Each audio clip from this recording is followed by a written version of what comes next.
Bienvenue dans cette nouvelle édition du QG Weekend. Au sommaire de l'actualité, les électeurs béninois aux urnes pour désigner leur président ce dimanche 6 mars 2016. Plus de 13 000 postes de vote sont prêts à accueillir les 4 700 000 électeurs. En République du Congo, Parfait Kolela est l'un des 9 candidats en lice pour la présidentielle du 20 mars 2016. Il a débuté sa campagne dans le 7e arrondissement de Brazzaville-Amfilou. Et puis la commission électorale ougandaise a confirmé la réélection du président Yoweri Museveni. L'opposition qui conteste ces résultats a une dizaine de jours pour saisir la Cour suprême. L'une des figures de l'opposition soudanaise, Hassan Al-Tourabi, est décédé samedi 5 mars 2016. Il a été victime d'un infarctus selon les sources médicales. Ami puis ennemi du président Omar El-Béchir, il a été incarcéré à maintes reprises, notamment à cause de ses virulentes critiques à l'encontre de l'opposition. Le fondateur des Frères musulmans soudanais s'est éteint à l'âge de 84 ans. Les électeurs béninois se rendent aux urnes pour décider de leur avenir ce dimanche 6 mars. Les 4 700 000 électeurs doivent désigner leur nouveau président parmi les 33 candidats en lice. Plus de 13 000 postes de vote sont ouverts depuis 7 heures, heure locale, et le vote se déroule dans le calme. Lise Elsia Kizimana. Les Béninois aux urnes. Le vote du premier tour de la présidentielle a débuté au Bénin ce dimanche 6 mars. 13 106 postes de vote sont installés un peu partout dans le pays pour recevoir plus de 4 700 000 électeurs inscrits. En lice, il y a au total 33 candidats, dont 2 femmes. L'Union africaine a dépêché une quarantaine d'observateurs. La CEDEAO ainsi que plusieurs organisations nationales et internationales de la société civile suivent également de près ce scrutin. Je pense que tout se passe dans de bonnes conditions pour le moment. Ce que nous avons constaté, on a visité déjà un premier bureau de vote. On est au niveau du second bureau de vote. Et les gens sont en file indienne. Et puis tout est calme. Les gens votent calmement et dans l'ordre.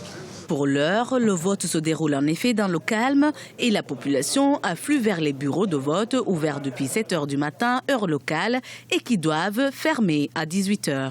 Je suis très ravi d'être le premier ici ce bon matin.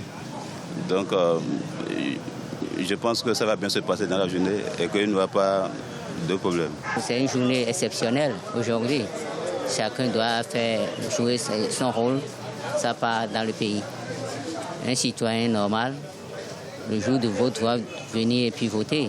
Ils ont affiché la liste, et puis j'ai cherché mon nom, j'ai retrouvé, puis je suis parti voter tranquillement. Lors des préparatifs de ce scrutin, le problème majeur qui s'est manifesté était lié au manque de cartes d'électeurs de 2016.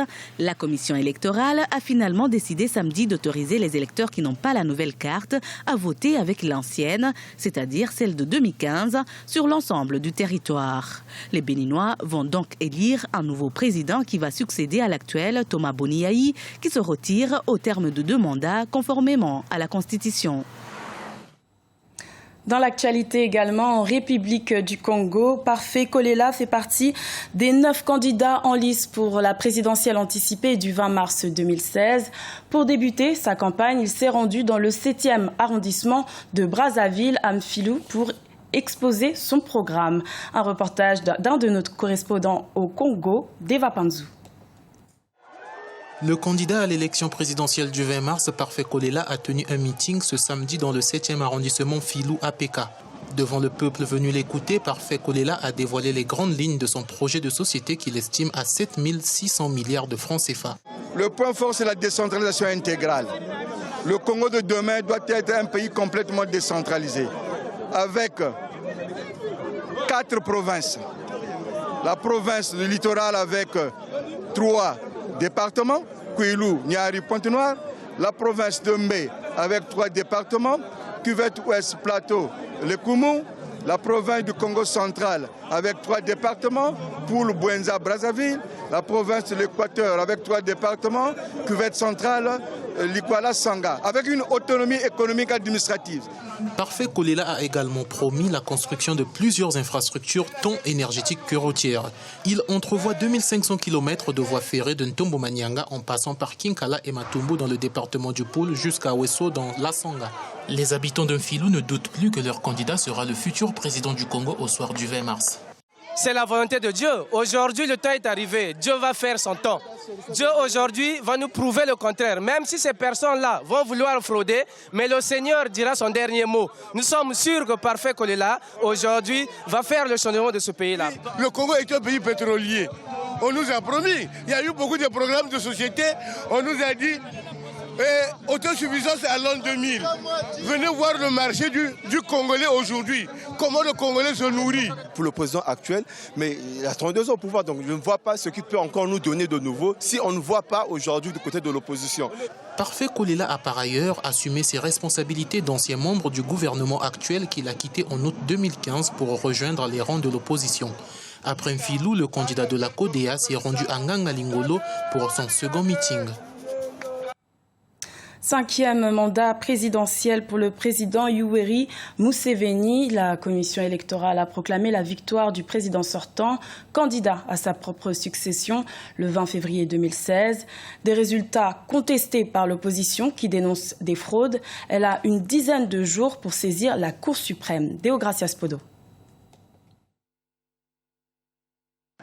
L'opposition ougandaise continue de manifester son mécontentement au lendemain du scrutin présidentiel du 18 février 2016. Elle accuse notamment la Commission électorale nationale d'être partisane et de couvrir les irrégularités qui ont entaché le bon déroulement de l'élection. L'impartialité de l'institution a aussi été mise en cause par les observateurs internationaux. La mission d'observation européenne avait dénoncé son manque de transparence et d'indépendance, tout comme les observateurs du Commonwealth, dirigés par l'ancien président nigérian Olusegun Obasanjo, qui ont aussi mis en cause sa compétence.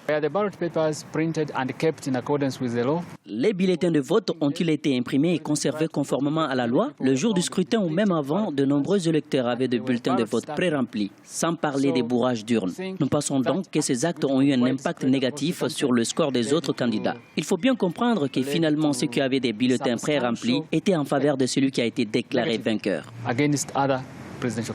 Le président Yoweri Museveni, à 71 ans et au pouvoir depuis 30 ans, a été réélu pour un 5e mandat selon les résultats publiés le 20 février par la commission électorale. Il a obtenu 60,75% des voix, loin devant son rival de l'opposition, Kizza Besigye, crédité de 35,37% des voix. Le parti de ce dernier, le Forum pour le changement démocratique, a appelé les Ougandais et la communauté internationale à rejeter et condamner la fraude. Il avait été assigné à résidence lors de l'annonce des résultats, après avoir été arrêté la veille.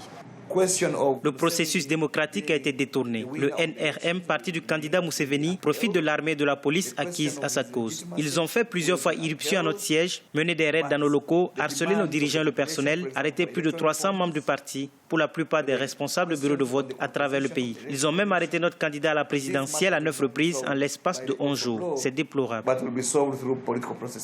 En Ouganda, selon les dispositions du code électoral, les candidats malheureux à un scrutin présidentiel disposent de 10 jours à compter de la date de proclamation des résultats pour éventuellement les contester auprès de la Cour suprême. Mais les analystes sont pessimistes. Malgré les critiques de l'opposition, beaucoup peinent à croire en une quelconque modification du précédent verdict.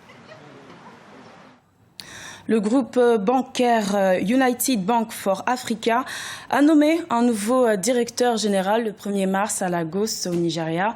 Il s'agit de Kennedy Uzoka, une nomination qui sera effective à partir du 1er août 2016, sous réserve de l'approbation de la Banque centrale du Nigeria. Olivia Iredobré. Un nouveau directeur général à la tête du groupe bancaire United Bank for Africa.